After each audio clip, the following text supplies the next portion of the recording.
Right guys, so I'm just on my way to work now, and since I know that the SJT is coming up, I thought I'd give you some tips and tricks about how I scored 46 last year. So my decile last year wasn't that great, but I really wanted to get into South Thames. Because that's where my family live. I wanted to live at home for a bit. My boyfriend's out here as well. And yeah, so I'd heard stories about how people had just sort of smashed out their SJT and then ended up in London. So that is what I put my 5th year focus on doing, and it paid off. So I'm really happy about that. Obviously that was amazing. I was actually over the moon. I remember I made a £50 bet with one of my uni friends that wasn't going to happen. I don't think she remembers until she sees this, so I haven't had to cough up yet.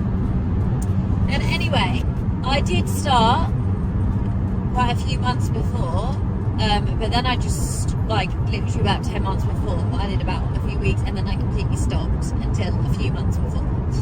So I think it was about, I can't remember if it was 6 weeks or 3 months, but I do think 6 weeks would be enough.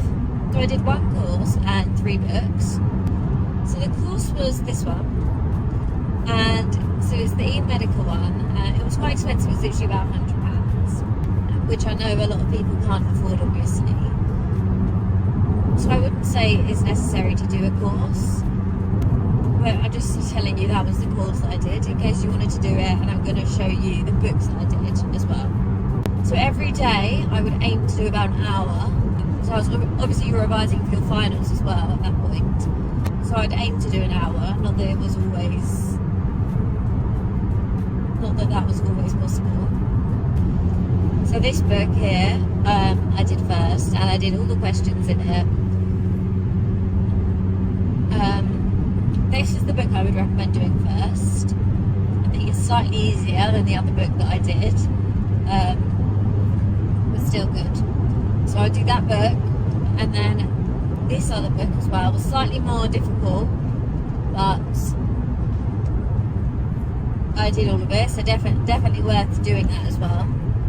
The key thing of this video, to let you guys know, I think, is in about 2 weeks running up to the exam, only do the official material that they give you, because there is so much discrepancy between all of the different companies' questions. I remember when I was doing it, I genuinely saw basically the same question with different answers, and you know how similar all the answers are.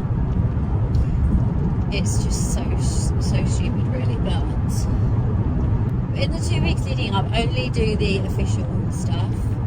On the online website, you can find, on the online SJT website, I'll put it in the description. Sorry, you fell out. So then you should do all the papers timed. I also was doing some of the general questions timed as well towards the end, and in one of the books, as you'll see there, sort of practice exam. So do those times, because time is obviously one of the most tricky things about this exam. It was really rushed. I think that by only doing the official stuff towards the end, it gets you into the right mindset, really. And I know lots of people think that it's just chance, and it's all just sort of a way to mix up all the different levels of med students across the UK. So not all the most knowledgeable ones are in London and Bristol and wherever else is popular, but I don't know. It seems from what I've seen, the people that did best did do the most suffer it, because I know my other friend, she was doing some every day and she got 46 as well.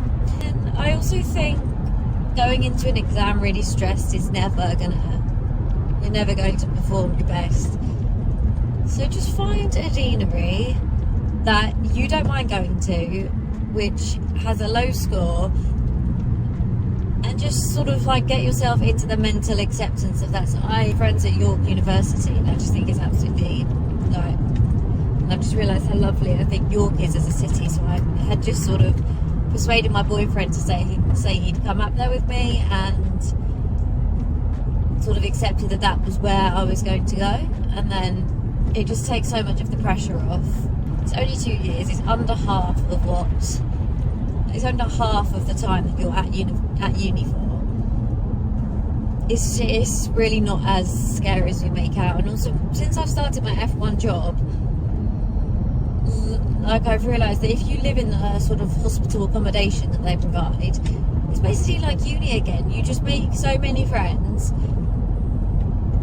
To me, it literally seems like uni. You're going in and then you're coming back to new friends in the house, and it's really not as bad as you think. It's not like normal jobs where everyone is living at home, their separate lives, they never see each other.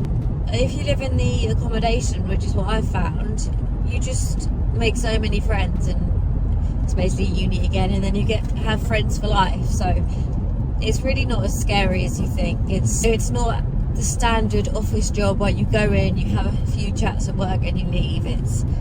You can really throw yourself into it, and it can feel a bit like uni again. If you don't want it to feel like uni again, you can just not live in the accommodation. You still make friends. So I'm living at home and I've still made loads of great friends. Everyone's so nice, and it's quite nice to have a change of scene. It's only 2 years, so keep your head up. I know it can be really stressful. I was dreading it. I was completely dreading it, but you'll be fine. And then the only other thing I can say is on the day, sort of got there early.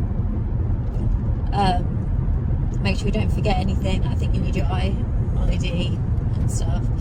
And yeah, just be comfy and have breakfast before you go. Thank you for watching, and I hope you do really well and end up where you want to be.